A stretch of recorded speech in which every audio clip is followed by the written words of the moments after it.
Bapa di surga, kami datang kepadamu mengucap syukur untuk kesempatan yang Tuhan masih berikan. Malam ini kami boleh bersama-sama beribadah.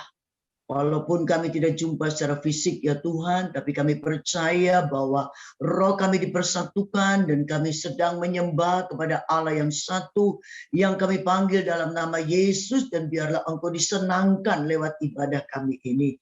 Terima kasih Bapa dalam surga, kami percaya bahwa firman yang Kau taruh dalam hati dan mulut hamba-Mu itu disampaikan, dan itu akan jadi berkat bagi kami sekalian yang mendengarkannya. Terima kasih, hamba menyerahkan Roh Kudus, Engkau yang ambil alih pemberitaan ini supaya sungguh-sungguh merupakan benih yang tertanam dalam hati yang subur, tanah hati yang subur, sehingga berbuah lebat dan banyak orang mendapat berkat dan nama Tuhan dipermuliakan. Terima kasih Bapa, kami serahkan pemberitaan ini sepenuhnya dalam tuntunan Tuhan. Dalam nama Yesus. Haleluya. Semua katakan amin. Mari hari ini kita mau belajar bersama-sama dari firman Tuhan. Pada mulanya adalah firman. Firman bersama-sama dengan Allah, dan firman itu adalah Allah sendiri. Segala sesuatu jadi oleh karena firman. Sebab itu kita perlu fokus kepada firman Tuhan. Hari ini saya akan berbicara bahwa hidup itu adalah sebuah kesempatan. Satu hari saya pergi dalam sebuah pelayanan, tentunya pada waktu sebelum pandemi, di sebuah kota, dan usai ibadah ada seorang bapak datang pada saya dan berkata begini, Bu Vivi, doakan saya. Minta doa apa Pak? Ketika itu dia berbicara bahwa usianya 90 tahun lebih dan ingin didoakan supaya menjadi 100 tahun. Mencapai 100 tahun maksudnya. Lalu saya melihat bapak ini dengan pandangan yang agak sedikit aneh karena jalannya sudah agak lemah, kupingnya juga sudah agak kurang pendengarannya, bicaranya juga sudah agak lambat, tapi kepingin menjadi 100 tahun, mencapai 100 tahun. Lalu saya memandang bapak ini dengan bertanya-tanya mau apa dengan 100 tahun, kira-kira seperti itu. Kemudian saya tersenyum dan berkata, Pak, yang penting bukan 100 tahunnya, tapi yang penting apa yang kita isi dalam hari-hari umur hidup kita, apakah itu mempermuliakan Tuhan. Kemudian saya berdoa juga untuk bapak tersebut. Nah, satu hari saya membaca sebuah buku. Ada seorang wanita, saya lupa namanya, terjadinya di luar negeri, di sebuah kota. Wanita ini luar biasa. Kehidupannya itu meradiasikan kuasa Tuhan yang dahsyat luar biasa. Sehingga tiap-tiap kali ada kebaktian kebangunan rohani, maka panitia kebangunan rohani itu akan mencari wanita ini. Karena kehadirannya saja di dalam sebuah KKR itu berdampak besar sekali. Hadirat Tuhan begitu kuat datang di dalam kebaktian kebangunan rohani itu. Jadi tiap-tiap kali ada kebaktian kebangunan rohani, wanita ini diundang hadir, duduk paling depan, dan memang kehadirannya saja itu berdampak positif sekali. Tapi saudara tahu, wanita ini usianya 22 tahun saja dan meninggal dunia. Jadi saya tidak mengatakan bahwa panjang umur itu jelek, ya bagus-bagus saja panjang umur. Tapi yang perlu kita pikirkan, apa yang kita isi dengan usia yang kita kepingin panjang-panjang itu lebih penting.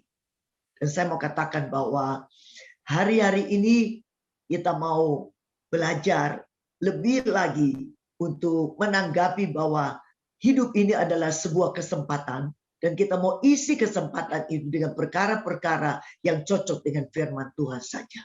Seorang hamba Tuhan bernama Matthew Henry berkata begini, seyogianya kita beranggapan kalau hari ini yang terakhir kontrak kita selesai di muka bumi ini. Saya tidak bernubuat bahwa selesai Zoom ini dan kita akan meninggal dunia, tidak seperti itu. Tetapi perlu kita mewaspadai bahwa mungkin Yesus belum datang, mungkin Yesus belum akan datang dengan sesegera seperti apa yang dipercakapkan banyak orang. Karena satu hari ada jemaat datang kepada saya dan berkata begini, "Tante, sejak saya sekolah minggu, guru sekolah minggu bilang, Tuhan Yesus hampir datang. Sekarang saya sudah jadi tua, sudah punya cucu, belum datang." Lalu saya melihat wajahnya dan saya bilang, pertanyaannya ini mengandung, orang Jawa Timur bilang, rodok ngenyek. Agak menghina, kok udah datang-datang begitu, maunya apa? Dulu ngomong datang, kok udah datang-datang. Saya mau katakan, kita tidak membicarakan tentang kok belum datang-datang. Itu panjang sabar Tuhan, karena dikehendakinya semua orang diselamatkan dan tidak seorang pun yang binasa. Tetapi masalah kematian bisa datang kapan saja, di mana saja, dengan cara apa saja, kepada umur berapa saja, dan kepada siapa saja. Saya berharap semua bisa menyetujui apa yang saya katakan ini, bukan? Dan sebab itu kita perlu mewaspadai hidup ini. Karena hari ini Kamis 4 Februari 2021, saya mau katakan pada Bapak Ibu bahwa hari Kamis 4 Februari 2021 takkan pernah terulang di dalam kehidupan kita semua.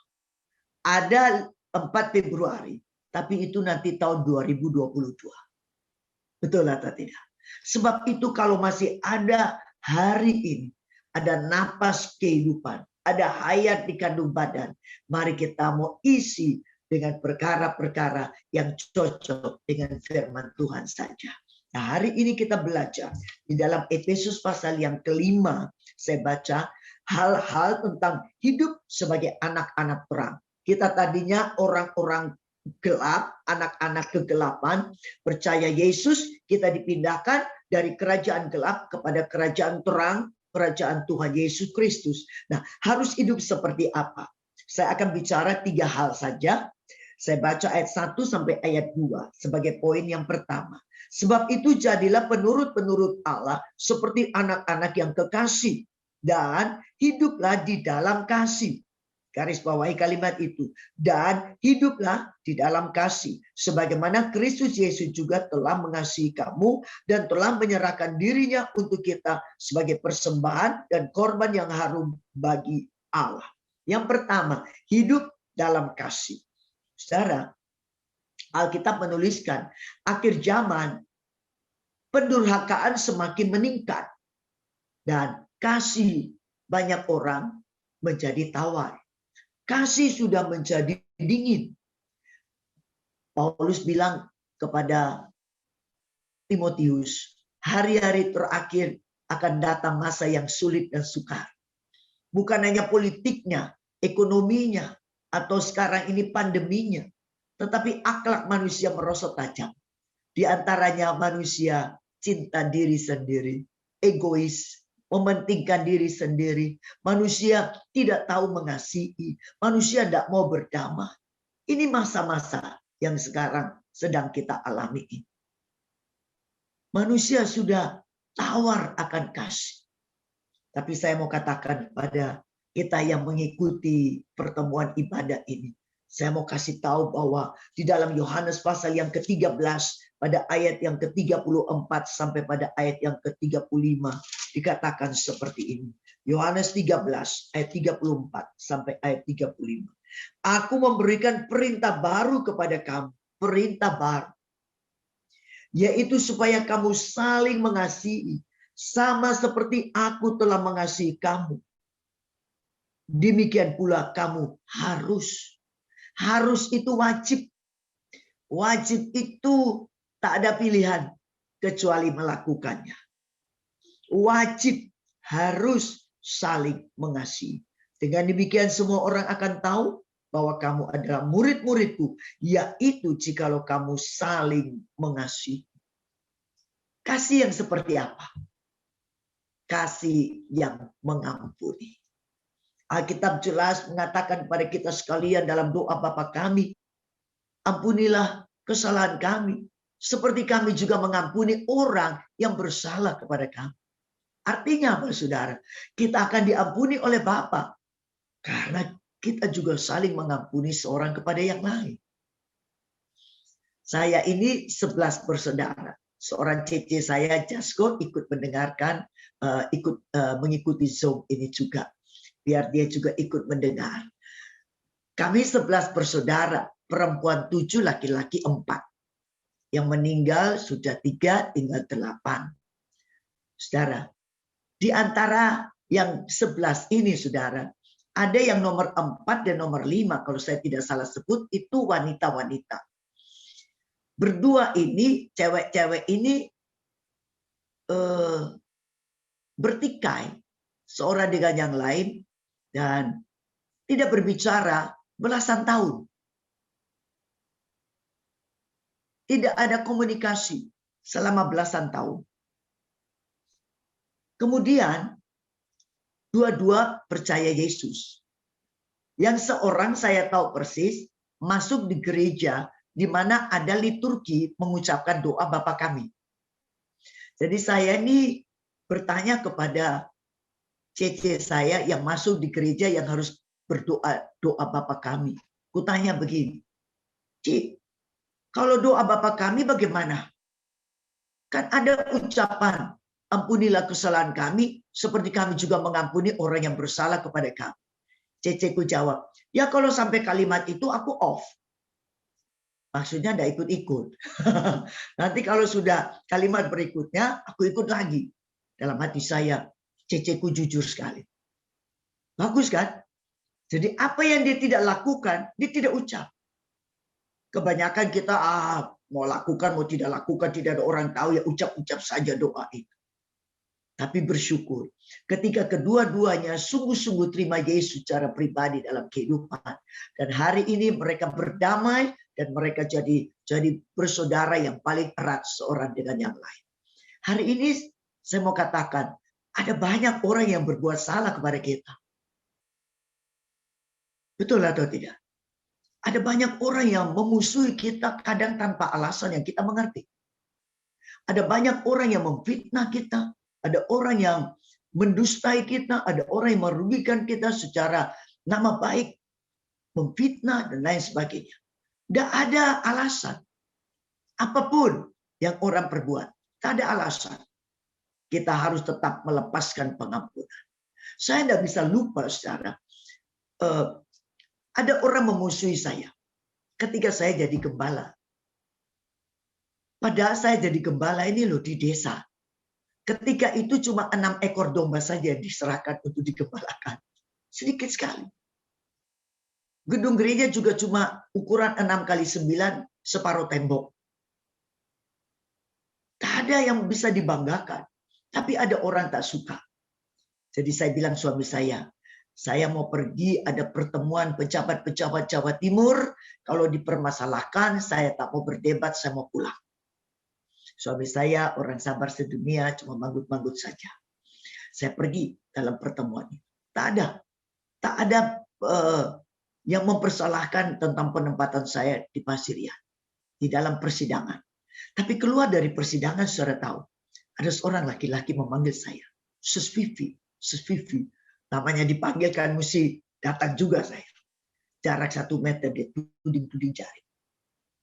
Sus Vivi masuk di Pasirian, tak cocok dengan tata gereja. Saya tidak punya jawab.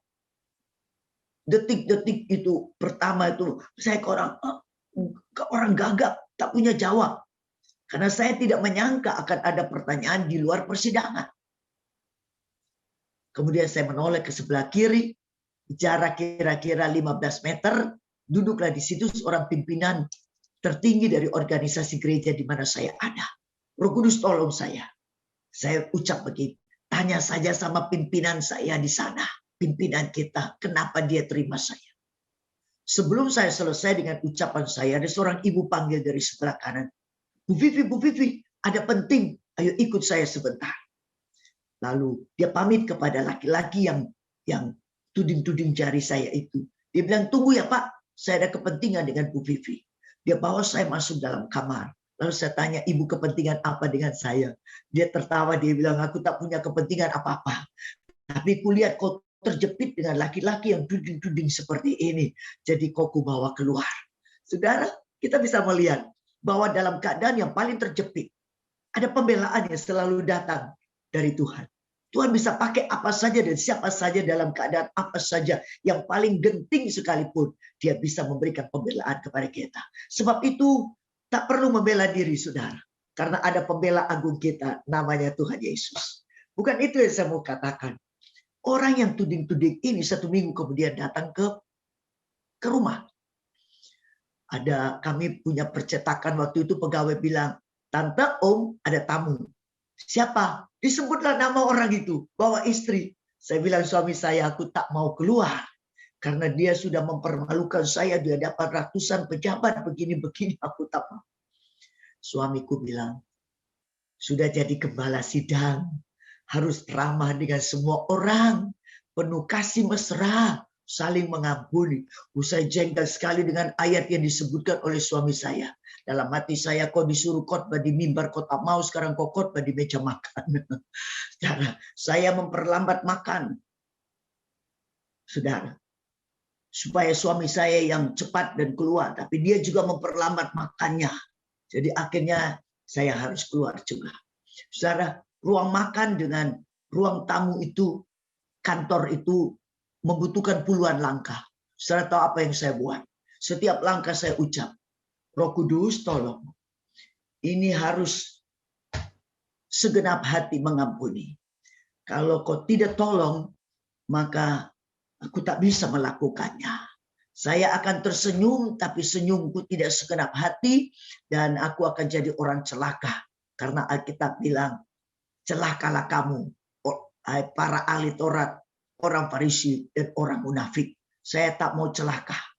Jadi tolonglah supaya bisa segenap hati. Sampai di depan kantor, saudara, ternyata karyawan saya itu agak kurang ajar.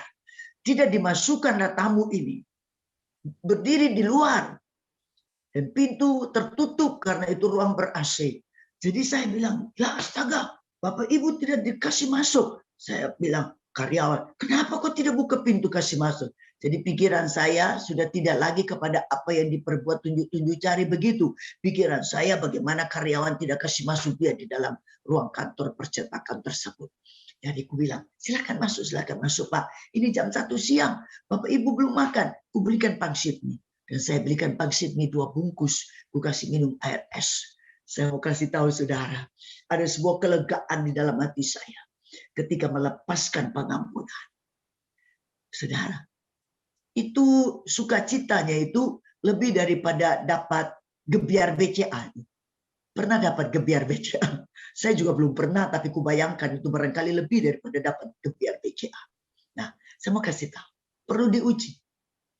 Ini pura-pura hanya supaya kelihatan rohani atau sungguh-sungguh. Saya mau kasih tahu, saudara. Satu waktu suami saya dalam perjalanan ke Surabaya, dia telepon.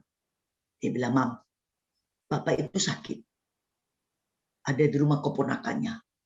Kau pergi besuk.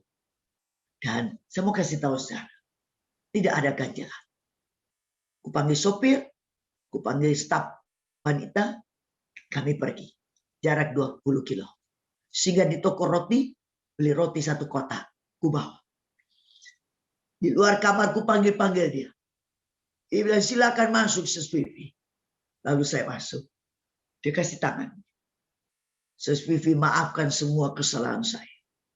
Saya sambut tangannya, saya bilang, saya datang bukan untuk itu, Pak. Itu sudah lewat. Saya datang untuk berdoa untuk Bapak. Lalu kami berdoa. Tapi saya mintakan kesembuhan untuk dia. Tapi Tuhan menghendaki lain. Dan hamba Tuhan ini dipanggil pulang oleh Tuhan. Beliau almarhum inna ilahi. Saudara.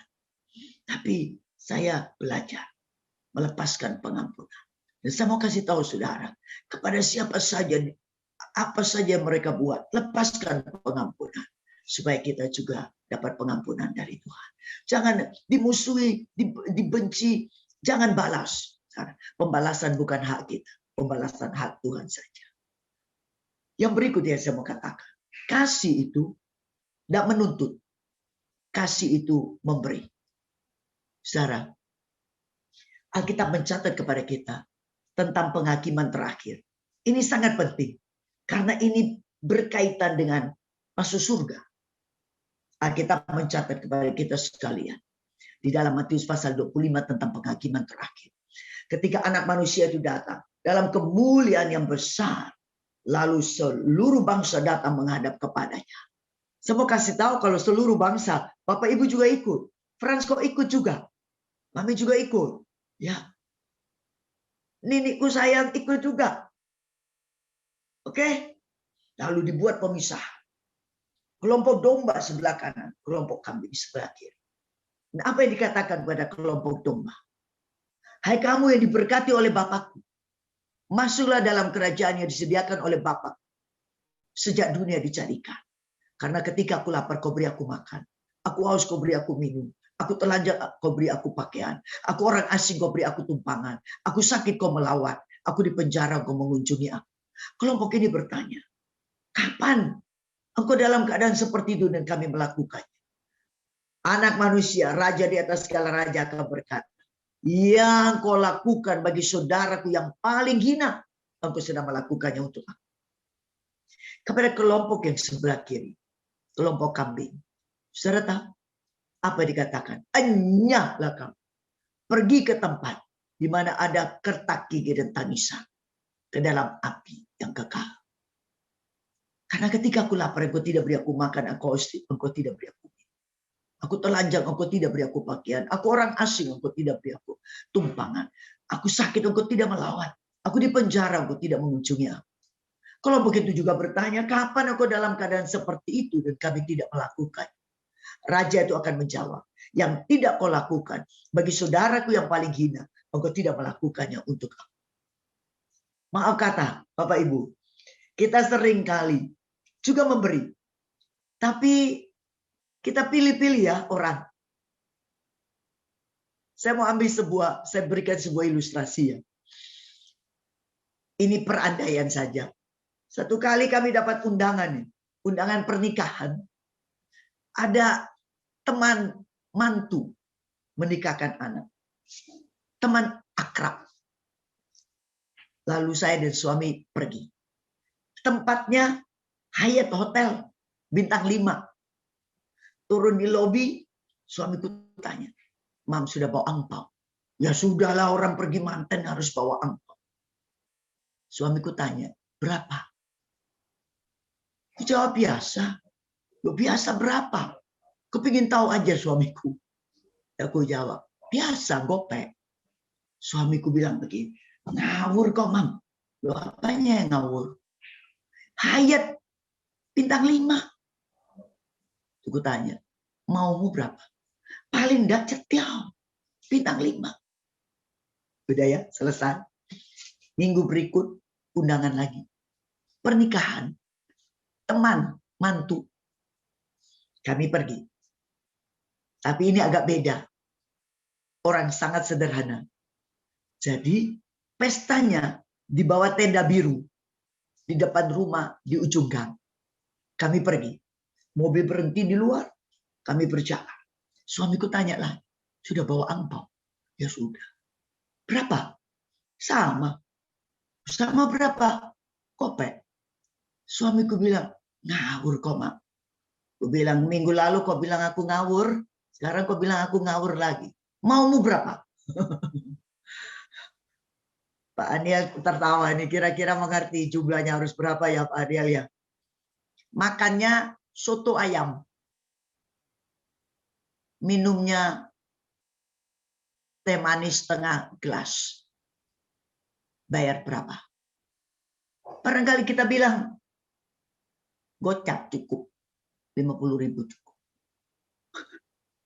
Fran ketawa, tapi barangkali dia buat yang sama juga. Ini yang kita buat. Ini sehari-hari. Yang kaya kita kasih banyak. Yang miskin kita kasih sedikit. Yang ini saja kita belum lulus. Ya apa ya? Seharusnya yang miskin maupun yang kaya, kalau mau sama rata saja adil. Yang miskin kita kasih lebih banyak. Supaya giliran selesai pesta, dia ambil kalkulator dan dia mulai hitung-hitung pemasukan pengeluaran. Lalu dia bilang, puji Tuhan, tidak berutang. Dan saudara andil di dalamnya. Ya apa ya? Ya, mantuk-mantuk tapi kadang kita belum lulus melakukan yang satu ini. Pergi orang kawin, orang mati, orang ulang tahun, orang pindahan rumah yang kita harus bawa sesuatu. Coba, yang kaya kita kasih banyak. Mau cari apa itu? Cari apa? Sudah kaya kok dikasih banyak, itu saudara cari apa? Cari nama. Belum punya nama. Sudah punya kan? Cari apa lagi? Cari pujian. Kita bilang pujian manusia sia-sia. Kita menantikan pujian dari Tuhan. Yang itu yang bawa kepada kekekalan. Justru yang miskin itu. Tuhan bilang kasih. Orang miskin tak bisa balas kita. Supaya pembalasan itu berasal dari Tuhan untuk kita sekalian. Dan dia pasti membalas berlipat kali ganda. Sesuai dengan kebenaran firman. Kasih yang memberi. Kasih yang tidak menuntut. Bahkan cara kita memberi. Hari ini kita belajar sesuatu yang barangkali tidak pernah ada khotbah yang seperti ini ya. Tentang angpau dan sebagainya. Ini mau Imlek lagi. Walaupun pandemi ini angpaunya bagaimana itu. Ya coba. Kepada anak cucu ya. Bagaimana kita kasih angpau. Bagaimana kepada famili-famili. Yang kaya kita kasih banyak. Yang miskin kita kasih sedikit. Malam ini kita perlu bertobat. Bersama-sama. Supaya berkenanlah kita kepada Tuhan. Yang berikut.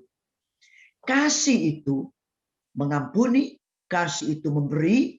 Memberinya itu harus yang tidak bisa balas itu yang kita beri. Supaya pembalasan kita dapat dari Tuhan. Yang berikut yang saya mau katakan. Kasih ini tanda hidup baru. Saya baca ya dalam 1 Yohanes pasal yang ketiga. 1 Yohanes pasal 3. Ayat 14. Sampai ayat 18 dengan cepat. Kita tahu bahwa kita sudah berpindah. Saudara garis bawah itu. Kita tahu bahwa kita sudah berpindah dari dalam maut ke dalam hidup. Yaitu karena kita mengasihi saudara kita. Barang siapa tidak mengasihi, ia tetap di dalam maut. Saudara ada musuh-musuh di dalam hati.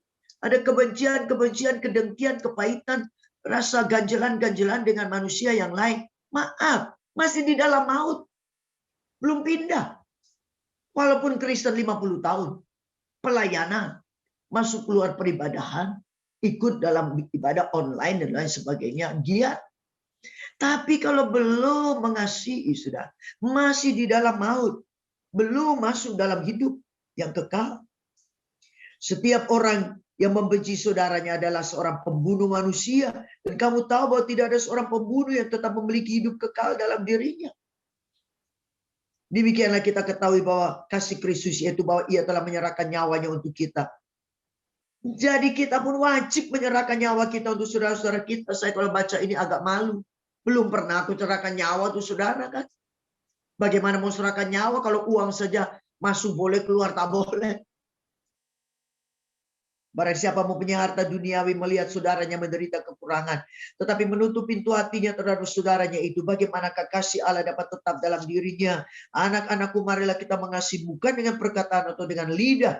Tetapi dengan perbuatan dan dalam kebenaran. Hari ini ingat baik-baik. Bahwa kalau belum mengasihi tetap di dalam maut. Belum pindah dari maut ke dalam hidup. Yang berikut, yang kedua sekarang. Kita kembali pada Efesus pasal yang kelima. Saya mau baca ayat 9 saja. Efesus pasal 5 ayat 9. Barangkali waktu saya sudah mau habis, Kak Fran. Sudah mau habis? Kok jangan begitulah. Saya baca pada ayat yang ke-9. Atau mulai ayat yang ke-8. Memang dahulu kamu adalah kegelapan, tetapi sekarang kamu adalah terang di dalam Tuhan. Sebab itu hiduplah sebagai anak-anak terang. Hidup sebagai anak-anak terang yang hidup di dalam terang. Karena ayat 9, karena terang hanya berbuahkan kebaikan dan keadilan dan kebenaran. Hidup dalam terang. Sudah pindah dari gelap ke dalam terang. Sebab itu jangan lagi melakukan perbuatan-perbuatan kegelapan. tapi harus melakukan perbuatan terang. Tandanya perbuatan terang itu yaitu hanya menghasilkan kebaikan, bukan jahat. Hanya berbuahkan keadilan, bukan tidak adil, dan kebenaran. Nah, mari kita cek kehidupan kita. Apakah kita sudah menghasilkan hal-hal seperti itu? Sehingga hidup ini berdampak luar biasa untuk orang-orang di sekitar kita. Atau masih jadi tudingan? Maaf ya saudara, perbuatan-perbuatan kegelapan itu termasuk perbuatan-perbuatan daging. Alkitab bilang, yang ada dalam dunia itu keinginan daging, keinginan mata, keangkuhan hidup. Paulus bilang kepada jemaat yang ada di Kolose, matikanlah dalam dirimu segala yang duniawi.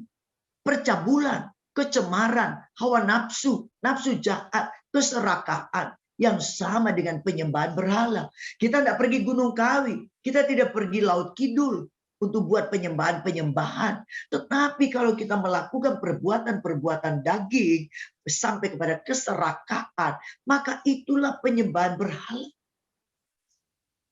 Sebab itu mari hari ini kita bertobat dari semua perbuatan-perbuatan keduniawian, kedagingan, keangkuhan, keinginan-keinginan mata.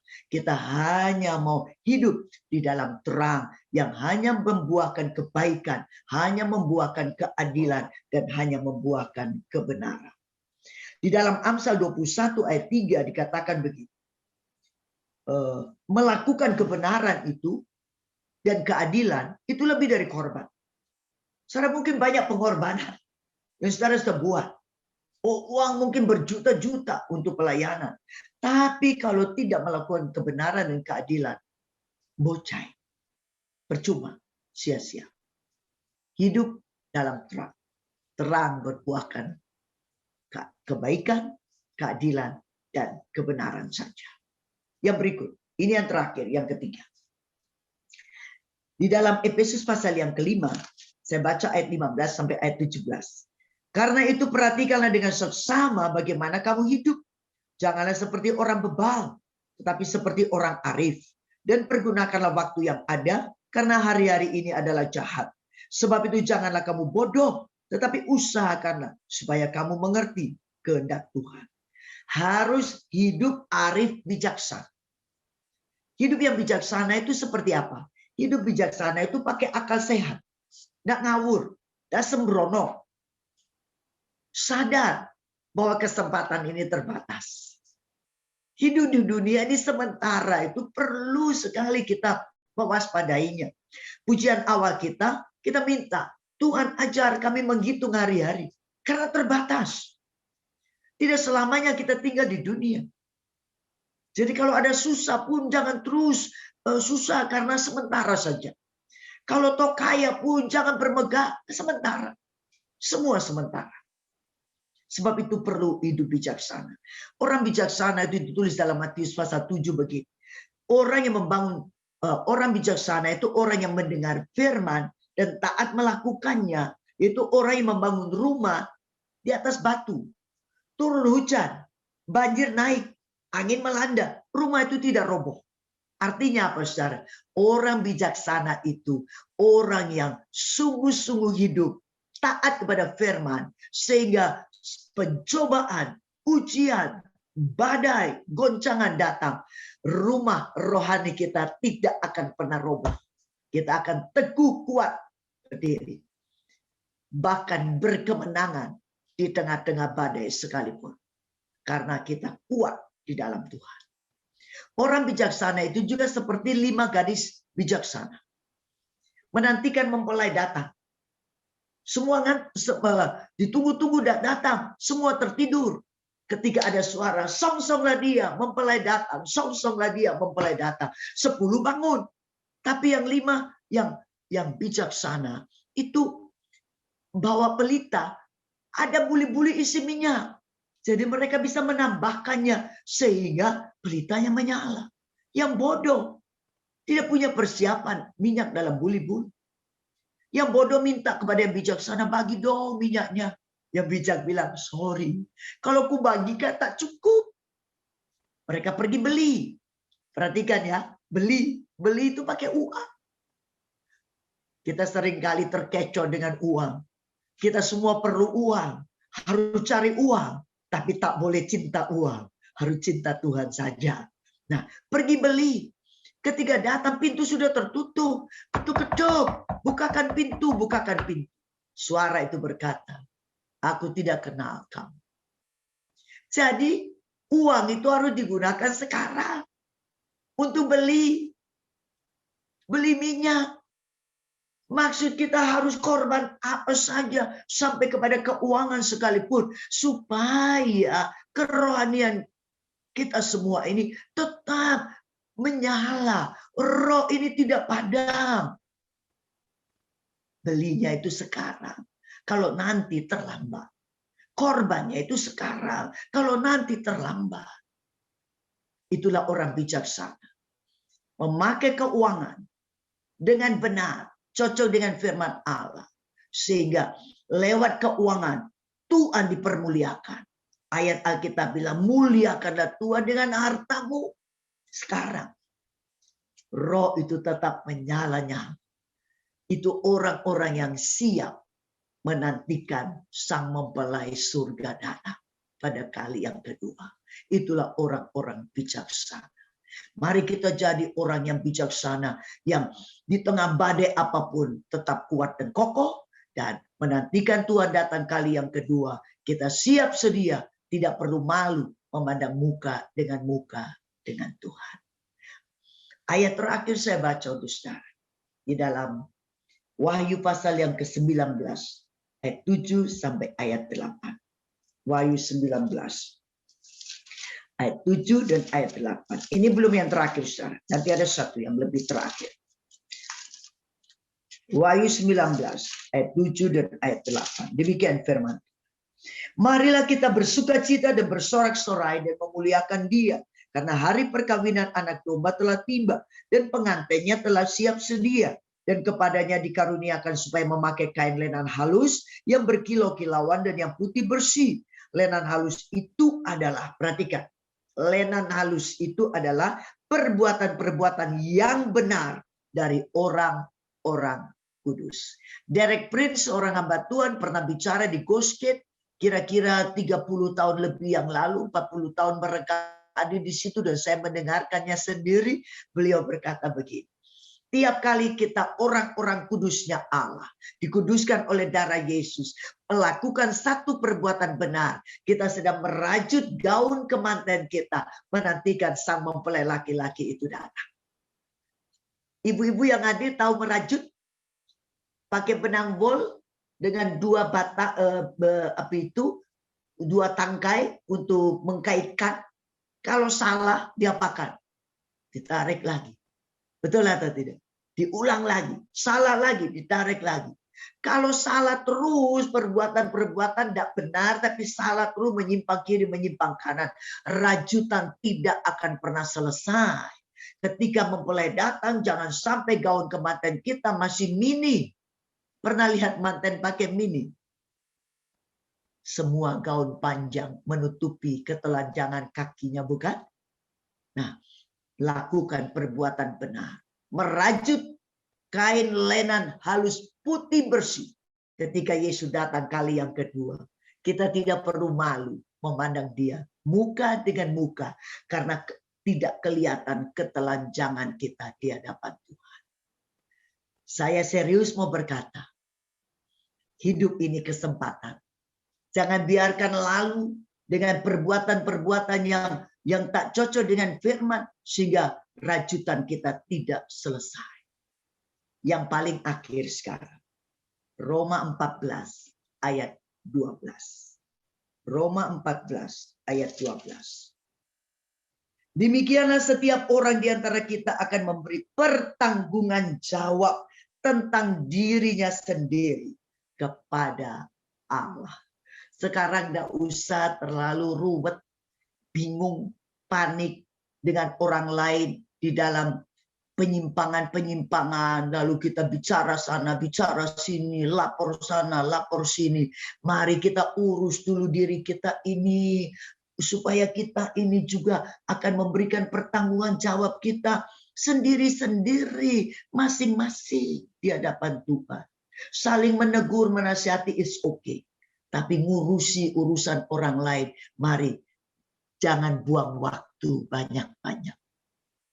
Karena kesempatan ini berlalu, takkan pernah kembali dalam kehidupan kita. Hari ini kita dengar firman, ini kesempatan yang paling baik. Mari kita menggunakan hari-hari umur hidup kita cocok dengan firman, karena kelak kita bertanggung jawab di hadapan Tuhan ketika Ia panggil kita pulang atau ketika Yesus datang pada kali yang kedua. Berbahagialah Bapak Ibu Saudara yang sudah mendengarkan firman. Hidup ini adalah sebuah kesempatan. Biarlah kita menggunakan kesempatan ini secermat mungkin supaya kita bisa mempertanggungjawabkan di hadapan Tuhan. Amin.